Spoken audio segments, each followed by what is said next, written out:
Hey guys, and welcome back to my channel. In this week's video, we're going to talk about inflation coming in higher than expected and what that's going to do to the Vancouver real estate market. We're also going to talk about the Bank of Canada's next meeting and what they're likely to do when it comes to the interest rate and what we can expect for real estate prices in the summer. Real quick before we get started, if this is your first time to the channel, my name is Hassan. I'm a real estate agent in the Vancouver area, and I make educational real estate content to help you on your real estate journey. I also make content designed to help you make your move in and around Vancouver. So if that sounds interesting to you and you want to chat about your situation one-on-one, you can book me in the Calendly link below in the description. But regardless, subscribe to this channel so you don't miss a future video. So April's inflation numbers are in, and for the first month since last summer, June, I believe, this is the first month that we've actually seen a month-over-month increase in the CPI number. It came in at 4.4%. versus March, which came in at 4.3. Most economists were expecting that that number was going to come in at 4.1. So, it may not seem like a big difference, 0.3%, but it is significantly off what was the expectation. Now, as we head into how this is going to actually affect real estate prices, we have to tie in that news with what might happen with the Bank of Canada and with their interest rate. Now, as you know, if you've watched previous videos, or you may know on your own, that the Bank of Canada uses the interest rate as a tool to combat inflation, but that's only until a certain point. And here's where the Bank of Canada is going to have a very difficult decision to make in June. So typically when they see inflation is running higher than expected, or not close to their 2.5% target that they're trying to meet, they'll typically raise the interest rate. But the issue that we're faced with now is that inflation number, that 4.4% that I talked about. The biggest drivers of that inflation number are mortgage interest costs, and they are rent costs. Essentially, shelter inflation is the reason we have a high number of inflation. So when the Bank of Canada comes, and if they actually increase the rate again, 0.25% next month, they're essentially contributing to inflation at that point. So they're now caught between a rock and a hard place. The Bank of Canada is sitting there, they're watching the real estate market pick up right across the country. So across Canada, home prices since January on average are up $100,000. Each month this year, home prices have risen since January. We're still off of the peak. The average last year at this time was $816,000. Average home price right now, $716,000. So we're not at peak levels per se, but the Bank of Canada is in such a tough spot because they're watching the real estate market heat up. That's not something that they like, because that's obviously inflationary pressure upwards. They have two tools like we've talked about on this channel. They have the interest rate and they have their voice. Their voice isn't doing so much after the last inflationary numbers, or the last inflation numbers that came through. The market is expecting that they may raise rates 0.25%. 40% chance of them doing so in June. At least that was a couple days ago. Now, I personally don't think that they are going to raise rates because of what I just mentioned, that if they raise rates, they're actually contributing to inflation at this point. So Bank of Canada is in a tough spot. Real estate market is already heating up and has been heating up nationally all year. Nationally, we're looking at 20-year lows in inventory across the country, and that story is not likely to change as we head into the summer. So big eyes on the Bank of Canada. I think a lot is going to come down to the next jobs report.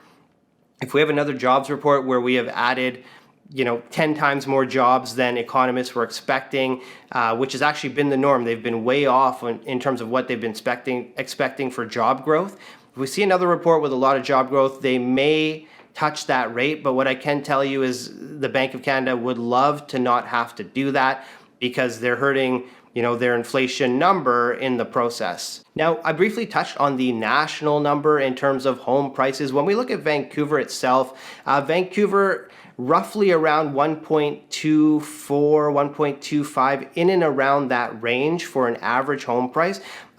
Compared to April of last year, we're actually just down 3.7%, which is pretty remarkable to think of. April was just coming off of the February and March peaks, so prices were still quite high at that point. So, we've been increasing the home sales price here about 1.5% January, February, March, each month so far this year. So it is conceivable to think that if this trend is to continue, and 4 months is long enough to call it a trend, if it continues, we could hit that peak home price by this summer. So there are several different factors that come into play when we're looking at the real estate market, but the two big ones, if you've been following my channel for any period of time, supply and demand. The demand already is here locally, I'd say. There's a lot of buyers back in the market. They're vying for the same properties that are priced well. Most of those are going into multiple offers. One thing I do want to touch on, because we talk about it a lot on my channel, are immigration numbers. And this is a big component of the demand, not just in the market in Vancouver, but right across Canada. Immigration numbers have actually been down for Q1 versus Q4. So we have less permanent residents that we've welcomed into the country over the last 3 or 4 months. Now, having said that, our target as a nation for PR for this year, 465,000 in Q1. Although we were down and immigration is actually trending downwards, we welcomed about 150,000 into the country, immigrants into the country. So if you look at that number, if you're to extrapolate it through the year, we're still going to beat the target of 465 national target for Canada. We're still going to beat it. I get quite a few people come to me and they say, well, you talk about immigration, but not all immigrants are buying properties. And that is very true. Immigrants are coming here. They're not, of course, all buying properties right away. Many of them are renting. But whether they're renting or buying, it puts pricing pressure on the market. If they're renting, that starts to bring up that rental rate, and now investors are more hungry to purchase properties. I've been fortunate enough myself to work with a lot of immigrants, newcomers to Canada, through this channel. They reach out to me. Together we find their first property. And I think what gets confused is the immigrant of today is very different than who was immigrating to Canada several years ago. If we look at my family, for example, my family immigrated to Canada out of necessity. They were fleeing political unrest. They didn't have money. They came here with virtually nothing. They came here with the clothes on their back. You've heard that saying a lot. Today's immigrant is a skilled worker, essentially. They come here with skills. They are financially backed. They tend to have a bit of a nest egg or a down payment at least. They have high-paying jobs. A lot of them are working in software and other industries, healthcare, which we need incredibly in this country. We need more healthcare workers, doctors, etc. So these are skilled workers coming here with high-paying jobs and being targeted by Canada. It's a human resource competition out there to bring folks to Canada to be able to fill these roles and grow our economy. So to circle back, yes, they're not all buying real estate today, but I've worked with enough people to know that once they move here, we get in contact and they have a plan within 1 or 2 years to be purchasing their first home.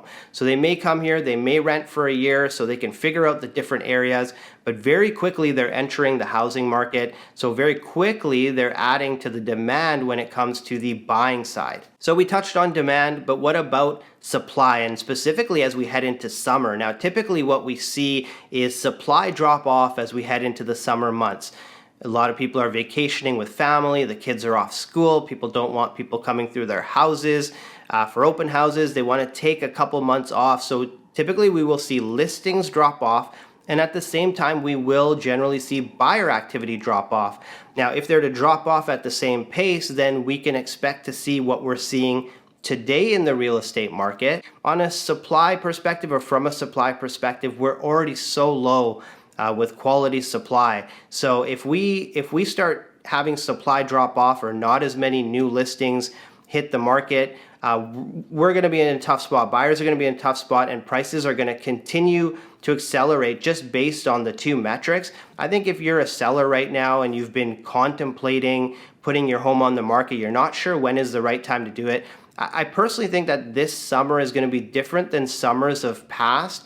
In terms of demand levels, we have to keep in mind as well, we're coming off at the end of last year, 6, 7, 8 months of very low demand. So a lot of buyers that were on the sideline they're not going to put off their search as we head into the summer. Many of them are going to see it as an opportunity, or hopefully an opportunity, that other buyers are going to drop off and focus on personal things, and that they'll finally be able to acquire the home they've been trying to acquire for a few months here. So there you have it, guys. That's the week in real estate. If you learned something in this video or you enjoyed it, if you could hit the like button, what that does is it takes the video and it sends it out to more people so they can learn from it as well. If you enjoy this real estate content, subscribe to this channel so you don't miss a future video. And again, if you're in the Vancouver area and you want to talk about your own real estate situation one-on-one with me, I'd love to do it. You can book me below in the Calendly link, or you can just send me a text, give me a call, shoot me an email, whatever is best for you. But I want to thank you again for watching this week's episode, and I look forward to seeing you in next week's show.